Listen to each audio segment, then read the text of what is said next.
J. Cole versus Freddie Gibbs. Who is better? Who is better? I did not want to make this video. I did not. I did not. I'm a fan of both of them, but if you well aware my content, I'm a much bigger J. Cole fan than I'm a Freddie Gibbs fan. But before I get into this, I think as a rapper, just purely rapping ability, I think it's a non-starter.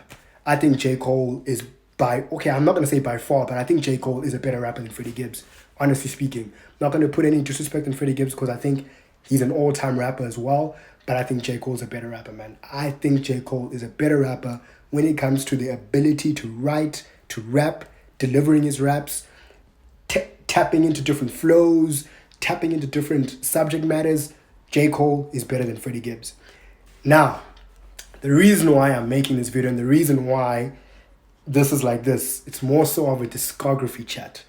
This is where it becomes a bit uncomfortable for me because of late, it's become a trend really to pin them against each other specifically in terms of discography, where there's a large section of fans that say, no, J. Cole can't even compete with the likes of Kendrick, and sometimes people even say Drake, which I think, let's not even talk about that, but people say, oh, J. Cole can't even compete with the likes of Kendrick because he doesn't even have a better discography than Freddie Gibbs. And I'm like, at first when I heard that, and when I keep hearing it, it's like, nah, man, J. Cole has a better discography. But when I really think about it, when I really deep it, there's a conversation to be had there. Firstly, if you look at my albums for each year for the last 25 years, for 2014, I gave it to 2014 Forest Hill Drive. And there's a certain section of people that said it should have been Pinata. And already I'm like, nah, man, it can't be. But then there's a conversation to be had there as well. I think Pinata is an all-time album. But then when I really, really deep it, this is a conversation to be had.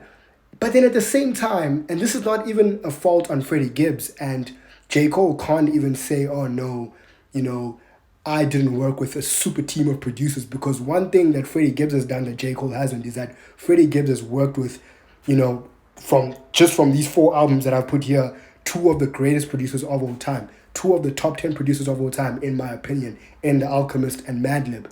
So it's like, whose fault is that? Because J. Cole has the same access to these super producers that are here.